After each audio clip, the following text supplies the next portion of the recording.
Hindi nakadalo si dating Isabela Governor Grace Padaca sa flag raising ceremony ng COMELEC. Nakatakda kasi siyang manumpa bilang bagong COMELEC Commissioner sa tanggapan ng Department of Justice ngayong umaga. May news to go si Mark Salazar. Mark. Magandang umaga, Howie. At inabangan nga ng mga empleyado ng Commission on Election kanina sa kanilang Monday morning flag ceremony.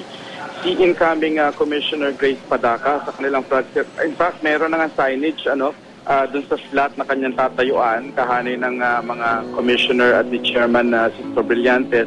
Pero in fairness kay Padaca, nagpasabi naman daw ito kay Chairman Brillantes na hindi siya makakadalo ngayong umaga sa flag ceremony dahil may schedule pa siya sa DOJ.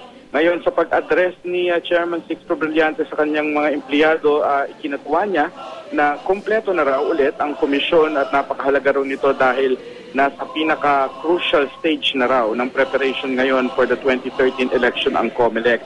At nakiusap siya sa mga empleyado na pag pumunta, dumating si Grace Padaca sa COMELEC ay ibigay sa kanya ang lahat ng respetong naaangkop sa commissioner ng COMELEC.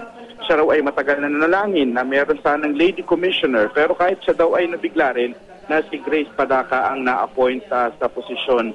Inulit niyang muli ang kanyang pakiusap kay Pangulong Aquino na ngayon pa lang ay pangalanan na yung dalawang papalit naman sa dalawang retiring commissioner ng COMELEC para daw sa ganun baka pwede nilang kuning consultant ang mga ito at makaupo-upo na sa kanilang pagpapreparasyon sa 2013 election. Marami raw ang nakaabang na trabaho kay Grace Padaca dito sa komisyon, bagamat wala siyang specific assignment daw na ibibigay kay Commissioner Padaca. Maaari daw magamit ang kanyang management skill kung halimbawa sa linya ng finansya mapupunta.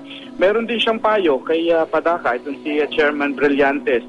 Sinabi niyang pwede niyang gamitin ang kanyang immunity bilang impeachable officer para hilingin sa Sandigan Bayan na isuspindi muna yung kanyang kasong graft doon habang siya ay nakaupo sa COMELEC.